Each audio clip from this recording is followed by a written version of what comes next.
Hello, my name is Ateatree, and this is Rikki and Vikki, and we're going to get started right away because, as you might find out in just a little bit, the run has some setup time as we get going.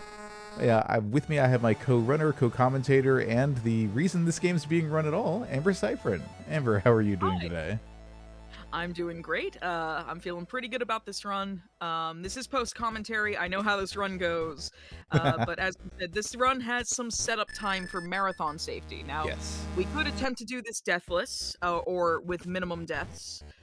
It might be faster. We're not sure yet. But the game actually allows us to deliberately run down the timer in the case that we soft lock ourselves, because this is a puzzle platformer, and you can end up getting into uncompletable fail states.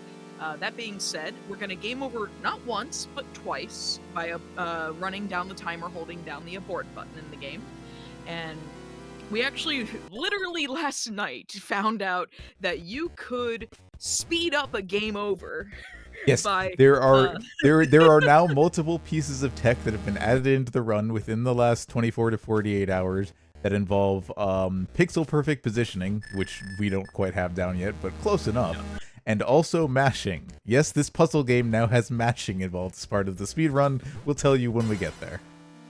Yeah, so when we are getting aligned to where we're supposed to be, dying on the game over screen, we actually want to mash as this game over appears to force the Misery Dragon, who is our main antagonist, to fly past the screen a lot faster. And then we want to mash some more when Dut appears. This is Dut, and he asks us if we've met before, and he is a denizen of Misery Land, where we'll be going through all these puzzles and trials to save our children, and he offers us direct Dut deposit, where we give him all of the points that we're going to earn in exchange for infinite lives. If you are playing this game for the first time, do it. Yes, You'll take thank the infinite yourself lives. later. Yeah. The game restarts at the beginning of whatever cavern you're in, of which, as you can see on the right-hand side, there are 6 or 6.5. So you will have a much better time giving yourself the time, grace, and opportunity to figure out puzzles at your own pace and without fear of being sent back to the beginning of a cavern. So yeah, in short, this is a puzzle game, much like a Bubble Bobble, with more mechanics than that, but created as a homebrew game for the Atari 7800, to the point that there is in fact an Atari 7800 version available of this, both as a ROM image and for a brief period of time as a cart that could actually be purchased and played on consoles. Yes, and if you haven't been able to pick up on it yet, the goal of the game in each level is to collect the keys that appear in the level to be able to progress. It varies. Last level had 2, this level has 3. There's me failing a coyote jump because coyote jumps are hard when you have no space above your head. That's an advanced tactic, actually, and the game doesn't require that in the main caverns of the game. There is a special secret cavern called the Irregular Cavern that teaches you and forces you to learn. It's 90+% coyote jumps by volume. You're not wrong. Yes. And actually, you're going to see me here attempt to use a coyote jump by utilizing the box mechanic, where you can stick it to a wall for about 4 in-game seconds. And normally the game wants me to use 2 to be able to extend the ledge out where the keys are. I don't need to do that. You can coyote jump. Just a gentle reminder, these are not boxes, these are box-shaped objects. According to the manual, yes, you are correct. You also just saw, I play as Vikki, by the way. I'm the red fox, and Ateatree is Rikki, the teal fox. And you saw me utilize another mechanic you'll see throughout the run, where we are on top of a box, and we pick up the box as we're jumping off of it, so that we can bring the box elsewhere. And that's a very important mechanic in a number of levels. Using the interact on the same frame as the jump does what we call a box jump, where you can take it with you. This is our first boss. This is Drillbat, and all bosses follow the same kind of formula. Yes, even the final boss, spoilers, where they have this period of invulnerability where they're going to do an attack pattern, usually either targeting Rikki or Vikki first, and it varies depending on what cycle you're on. And then they will generate a box during that attack cycle in some way, shape, or form, and the box is their weakness. We have to hit them with the box like so. And every boss has 3 HP and 3 cycles. Yeah, you've seen me try to emulate Amber, getting ever so closer to the drill bat to keep him from moving as little as possible so the boxes get generated faster. Obviously, that didn't happen perfectly during this fight, but still plenty clean enough. No misses, No incidents of hitting his drill-shaped shoes, which destroy the box rather than him taking damage. So we did finish in just about 5 minutes. Yes, it did. I'd had done it in a way that I had never done it before, and But you know yes, what? you can see from our split that the discovery of mashing and the utility thereof helped make this cavern significantly faster. Yes. Dut appears between every cavern, and in a casual playthrough, the things he says should be listened to. He describes in some cryptic ways, and often some not so cryptic ways, about how to progress in the next cavern. In this case, he tells us that we can illuminate the path with the boxes. Yes. So that's what this next cavern, Sand Cavern, is about. Things will change as you place your box-shaped objects on switches, and that will also turn the lights in the cavern on and off. And if you're playing with lives, as we alluded to earlier, instead of saying hi to him earlier, he will offer you credits in exchange for your points as you make it through each cavern.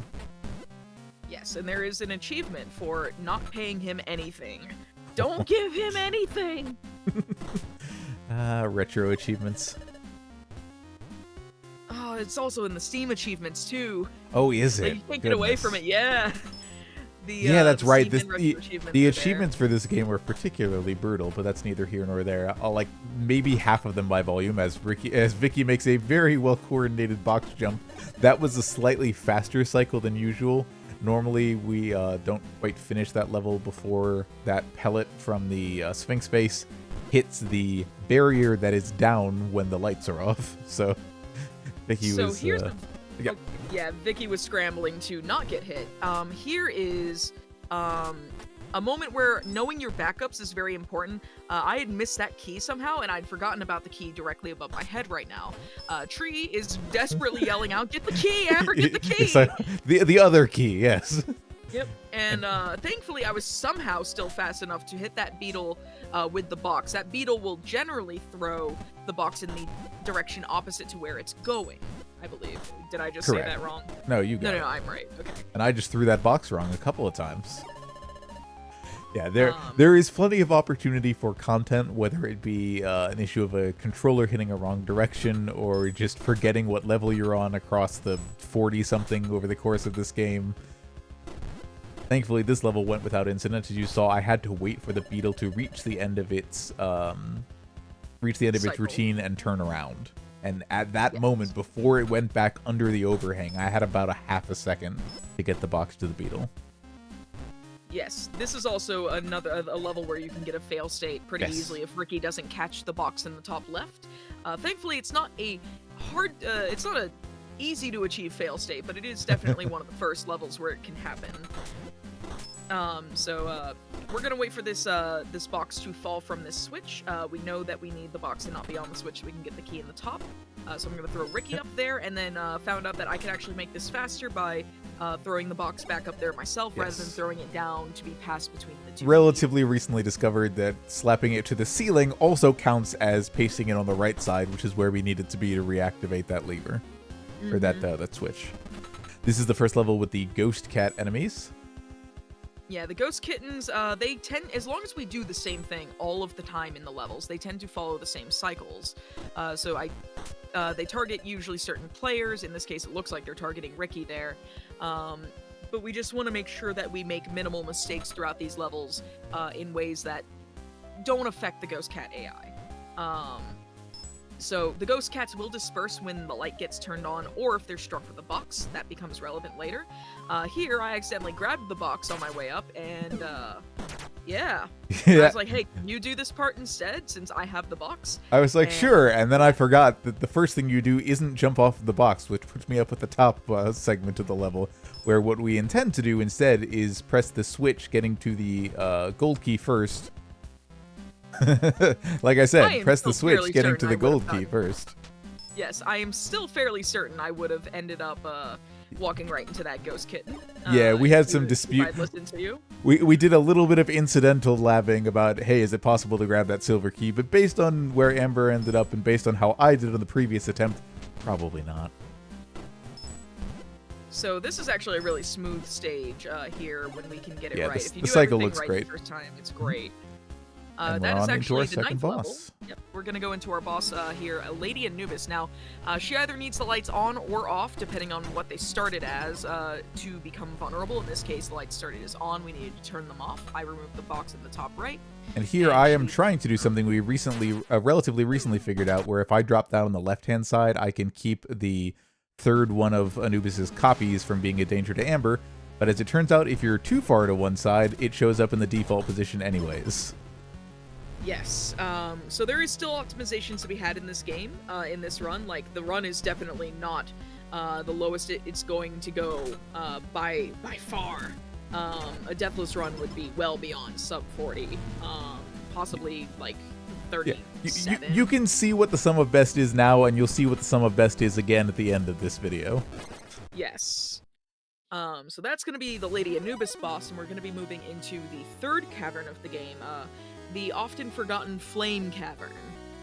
So the Flame Cavern, as Dutt is going to explain in between these caverns, that we may need to find, or as he quickly corrects himself, create a way through, because it is full of lava, flames that need to be put out by the boxes, and some interesting puzzles, to say the very least. I do think Flame Cavern is where the challenge of the game begins to ramp up, where it starts to demand a little more of the player. And this game, for the most part, does a really good job of introducing new mechanics and demanding a little bit more of the player every bit of progression.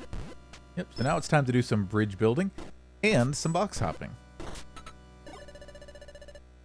We had to put that box down over the underhang, around the other side of the stage, or rather back around the top of the stage, and then jump off of it. We'll be doing some similar things here. I'm passing a box back over to Amber after Amber let me into the chamber that contained several. You can also see that if you are at the very edge of a tile, you can actually place a box 2 tiles deep into the lava. We'll be doing that rather a lot over the course of the rest of the run. Yes, and here I just have to trust tree here with this fall. It's true. It's true. I freak out a little bit every time. I see the fireball, I'm like, wait! Oh, well. Okay, so this level has me doing a roll I normally don't do up top here. Thankfully, we had done this a little bit earlier in the evening, and I figured out what went wrong. Now, I'm going to throw Rikki across this gap, and some weird stuff's going to happen, and we're going to have to do this level again, but that's okay. Yeah, I'm going to continue to make a mistake that I was making regularly throughout the course of the evening that had never happened before today. Just a little bit of, you get the jitters, you jump into that overhang, because what's supposed to happen is, basically this is a tactic that's called like towering or stacking, and with that last jump here, you can jump into the overhang and make that happen faster than if you waited for the boxes to fall on their own. You'll see the speed at which the boxes fall on their own in a couple of levels when we're in the bubble cavern.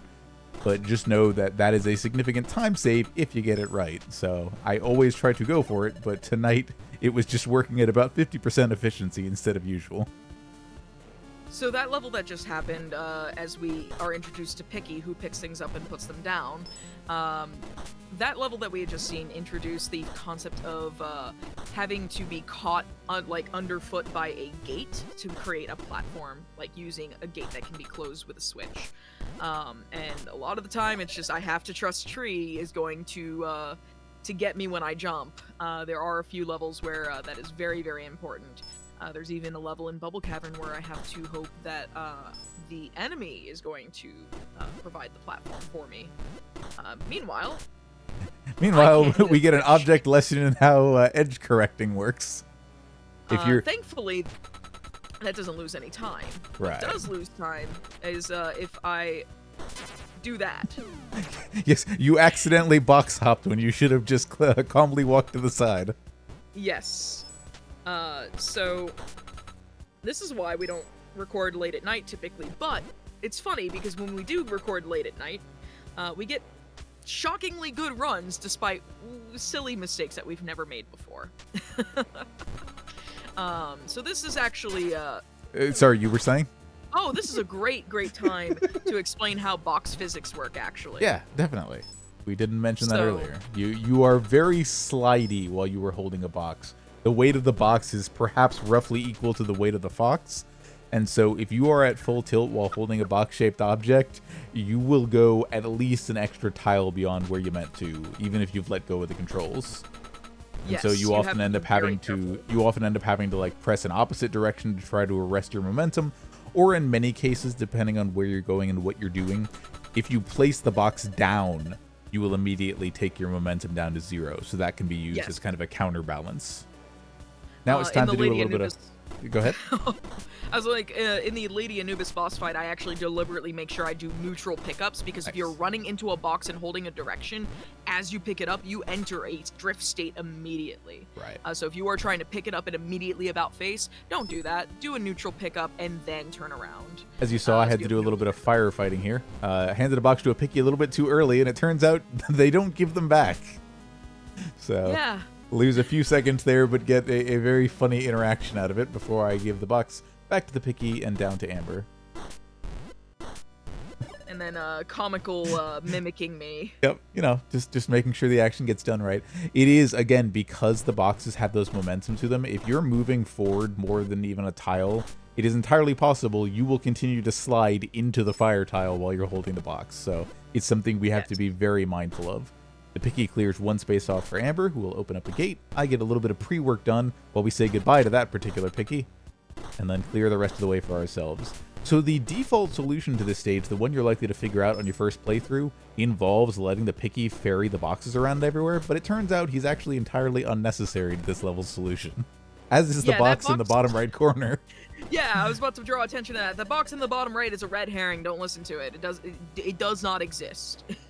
Yeah, like it exists after the end of our solution. I don't think we've ever used it once, not even in the casual playthrough.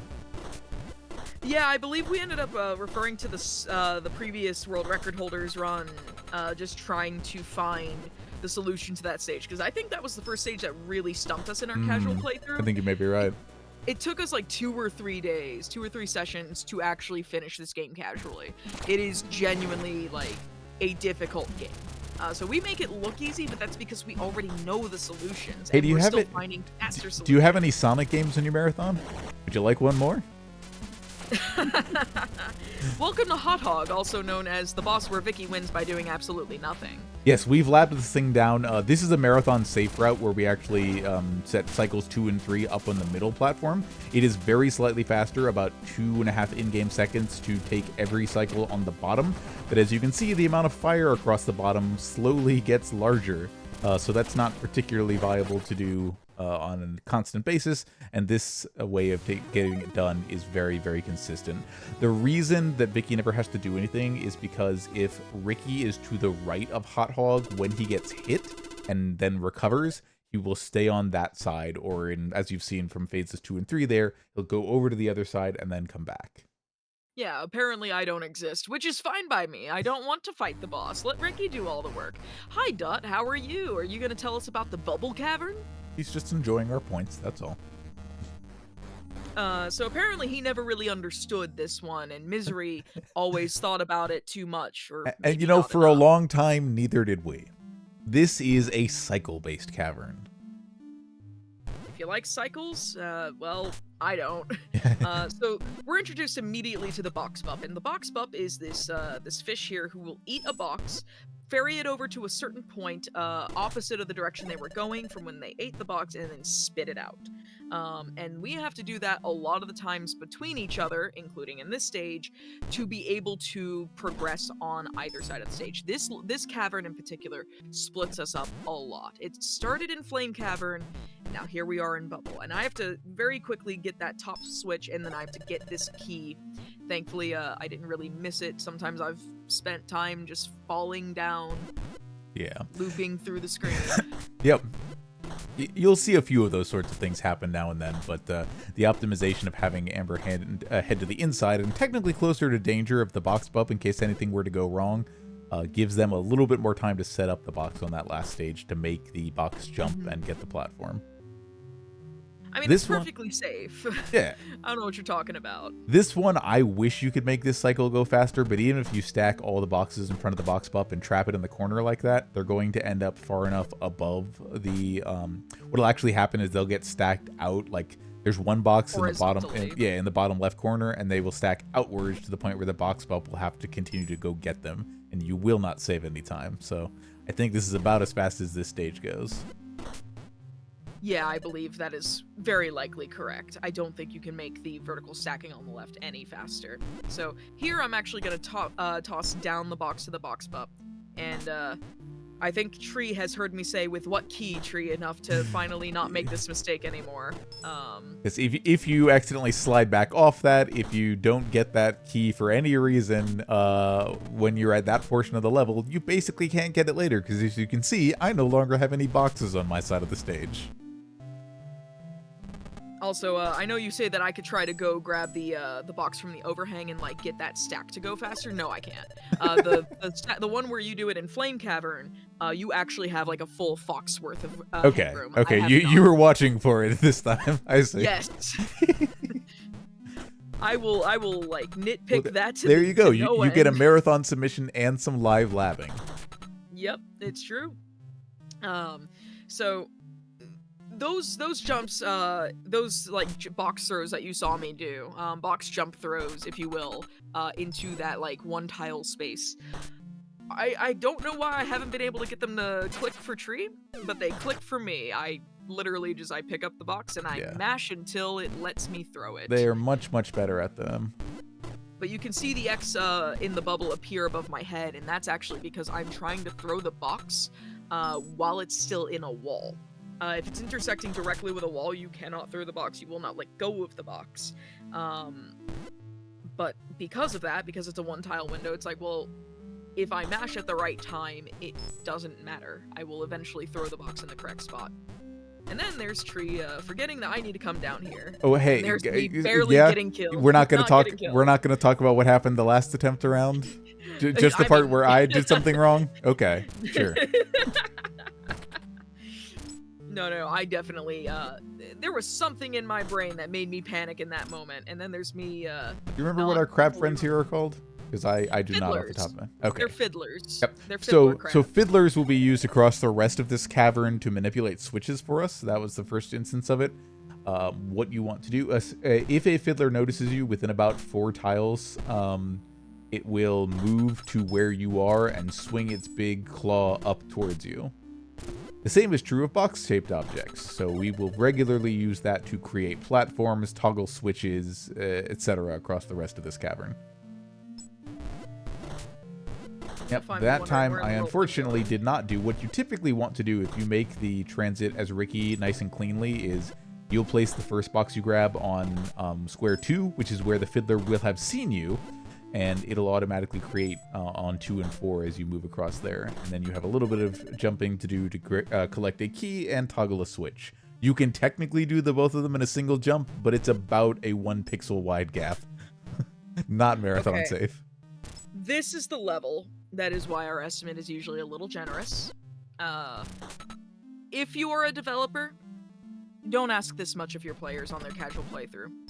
So those gate jumps are a lot more finicky than you think, because you have to wait just long enough for the box to start falling off the switch for you to make your jump, but not so long that it disconnects from the switch. Now, Trey made that look very easy. It's not. And I know that because I've played the Rikki half. The period of time between when the box starts making the wobble noise and when it actually falls off when you have to make your jump is somewhere between 1/4 and 1/3 of a second at most. Yeah. It might be less, but that's about how long it feels. Playing at this game runs at 60 hertz. I have a 240 hertz monitor for latency reduction. It's still not more than 1/4 of a second. Yes, and while we are local enough to each other, we're within a 2-hour drive, we typically play using Parsec, which until literally tonight, where you had an upgraded modem, I'm under some amount of latency, but latency won't help that one. It will not. In fact, I was adjusting to the better latency. Yes. Throughout this evening's session, and was very pleasantly surprised with how well it felt. But yeah, you know, when you go from that standard Comcast 40 megabits to proper, it's still Comcast, but still, I went from 40 megabits to 350, and that allowed Parsec to be as latency reduced as it can possibly be. So Yes, and it felt really good today. And now we've done this run locally. We've done a Yeah. submission video. A previous world record was done in person between the two of us, and like this felt probably about as close to that experience as I'm going to get, without physically driving up there again. um, In the So this is meantime, we are Humboldt. driving towards Humboldt Squid. So, interestingly enough, this is one of the only bosses that starts off by targeting Vikki first instead of Rikki, and for the first cycle, and we rely very heavily on being on the right side for this boss, because forming the box out of the two halves, one half targets Rikki and moves first, the other half targets Vikki and moves second. And if you're on the right, the box, if you're on the right, when it targets Rikki, that's the half that was further away, so it'll meet the half that's closer on the way and create a full box without you having to do anything. Between that and between the vulnerability phase, where you have to make Humboldt's two hands touch for his heart to appear and him to become vulnerable, this is the first boss with like a genuine puzzle mechanic. It's not just avoid an attack. You have to make this boss work the way you want it to, and shoutouts to Utsu and Tokiji, the former world record holders, for showing us the easiest way to get that done with their submission videos. The way we did this in the casual playthrough What was a so mess. roundabout. Yep. We were stuck here for so long, just trying to get. We thought the wires had the cross. They don't. They just have to touch. It is also worth mentioning, and this will be in technical notes / warnings about the submission, that there is a bright flash every time his boss is defeated, so it would be worth having a flashing lights warning at the beginning of each boss fight. Yes. You could possibly have a mild flashing lights warning throughout the run because of the colors that the boxes flash. Because they do strobe. So, just fair, just fair warning there. Like, it really depends on how severe you find the flashing to be. Thankfully, it is a very, very tiny portion of the screen all of the time. When it's just the boxes. But we're moving into Metal Cavern. Yes, so on we move into the final regular cavern, Metal Cavern, the Cavern of Automation. We've now got pushers coming out the sides of the screens, tubes that we're throwing our boxes through to enable each other to pass. We're basically, in this case, we were each having half of the screen and forcibly kept apart by the kind of blank spaces, the gears and cogs of the machinery. In this case, it's a vertical separation, but we're passing boxes to each other and sometimes to ourselves through tubes to manipulate switches and all the normal things that we do. That was an opportunity or a case where the backup strategy of having Vikki stand under Rikki with a box was very, very helpful, because I would not have succeeded otherwise. And because Vikki stayed where they were, it also made it so that I didn't jump up into the spikes afterwards. Yes, and this is another stage where we rely very heavily on me knowing how to do these box jumps here, or these box throw jumps. Of course, the box has to be thrown, to you properly first. Yes, and I have to press grab on the same frame as the jump, but Yeah, so in short, we've actually taken this kind of from, we're just going to call it like it is. We're going to let things go at their own pace. We're going to wait for things to come back through to, if we set it up kind of like like an assembly line, I can stay on the right side under that piping and then just catch the boxes that come through and feed them back to Vikki at the right time, and everything goes relatively smoothly. We're still working on the tech for that, but it's a lot faster than having to wait for the boxes to come back through the long bends of the piping and then try them again. Yes. Sometimes if all else fails, like sometimes we will go back to that old to that old way of doing it. Right. At least in terms of timing the second box throw. By the way, don't just start walking blindly, because that's a death laser. I haven't died that way, thankfully, but that's the introduction of the death laser, and here's our second instance of Trashbot, where we're gonna get our revenge from the first time he appeared, which we didn't even acknowledge. That's how little Trashbot matters to us. Anymore, anyways. But, before we figured out how its previous level worked, that was a real pain, and I just happened to think, hey, could we use one of those box-shaped objects as like a shield and then just rush at Trashbot? And it turned out the answer was yes. Yes, and we're actually being introduced to Foxbot here, Foxbot here is the only one who can break those very sad looking Fox blocks. boxes. Yeah, fox blocks. And we do so by controlling the bot with switches. Now the bot is not at all a danger to us. It is friendly. There's me picking that up like a literal pixel too early. So we're gonna reset him and actually send him on his merry way. And Ricky's gonna set me up here to be able to allow him to the bot to break these boxes so that we can grab both keys. Yep. My job on that level is basically to just hold the box inches from the ceiling and then pick it up and put it down repeatedly. You've become the new Picky. Congratulations. Something like that. I always knew it would happen. So we deliberately don't break that one particular fox block. Yeah, it makes that placement much easier for Vikki. Yes, because I don't have to worry about it falling off the wall. Now, I took this fairly safe here just for,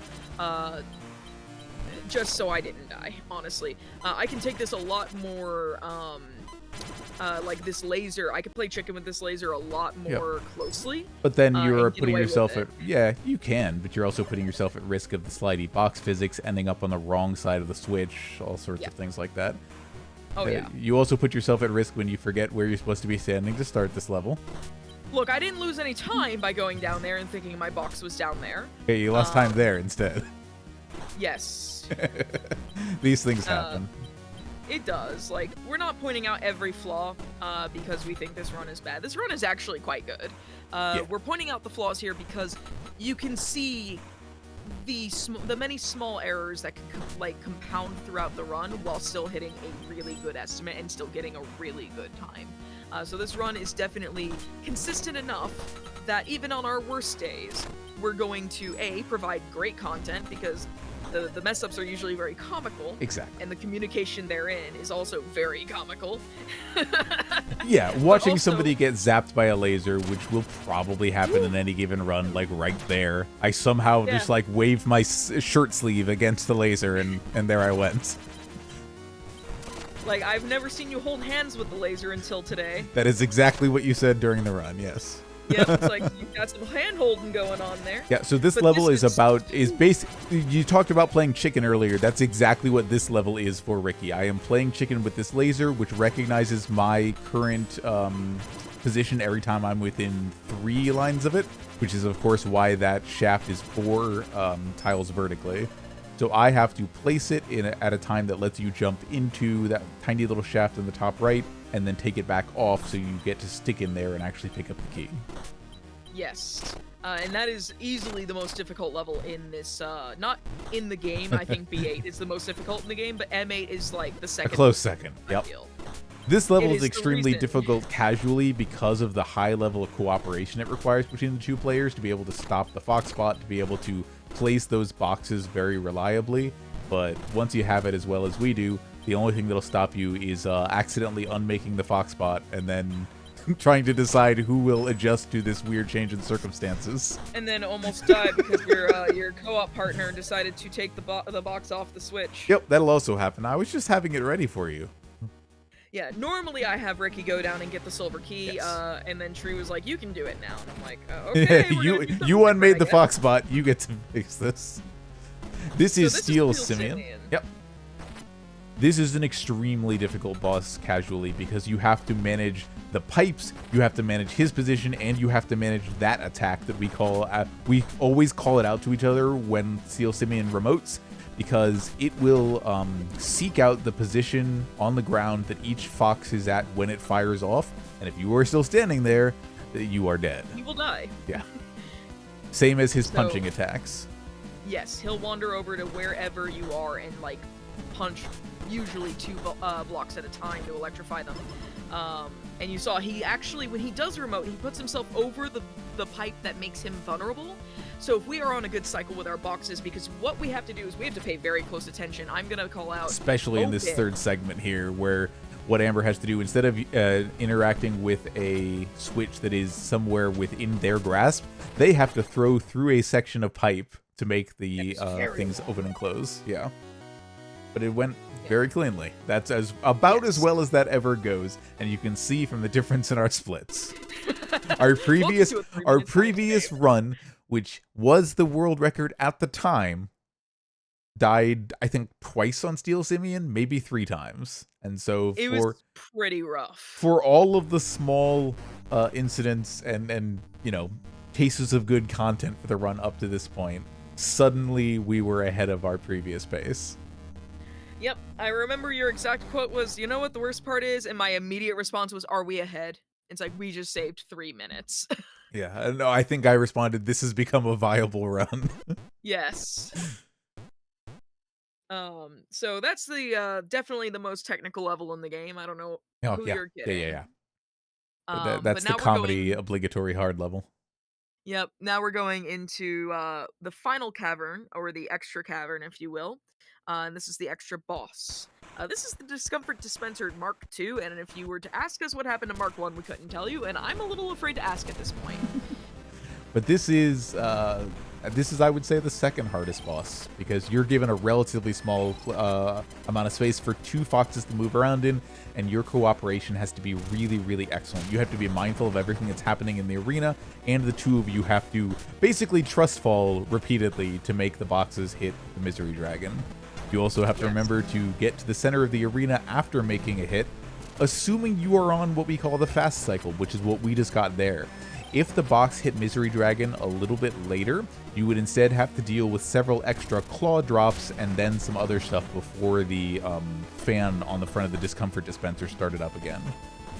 Yes, and we always rely, not that these particular box jump throws are difficult because you're not a one-tile wide one, but we usually have me do them because I am the most consistent at them. Yeah, the spacing between the 2 characters also has to be important, and we figured out that the claw always seeks out Rikki first if you are reliably getting the fast cycles.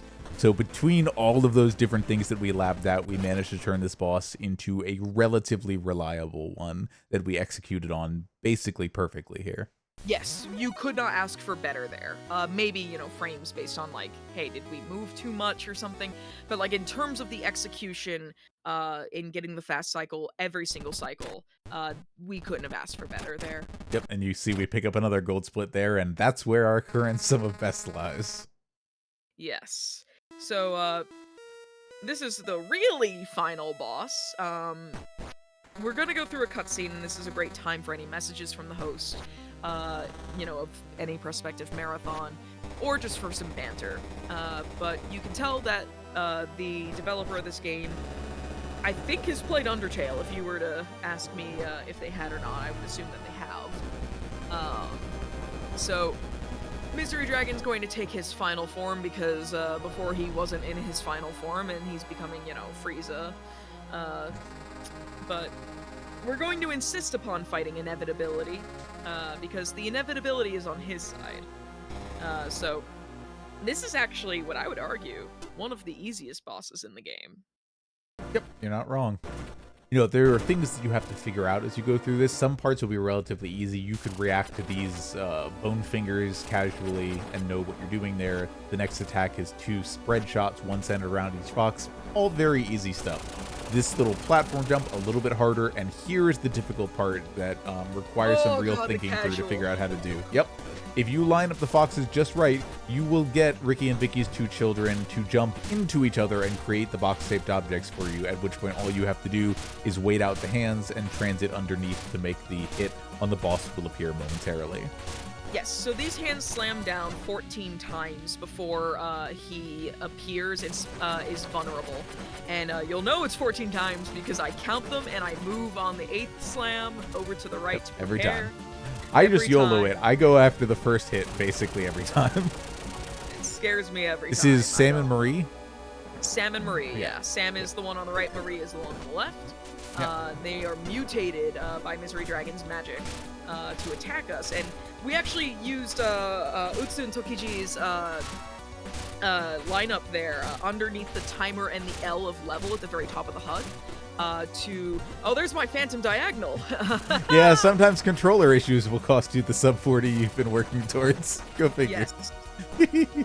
But we did learn something interesting about this boss. If we actually hold on to these boxes the whole way through up to this point, the kids don't get summoned again. You can accidentally get those boxes broken either by the hands or by any of his other attacks. Or by throwing it against the body before the vulnerable form shows up. That can also happen.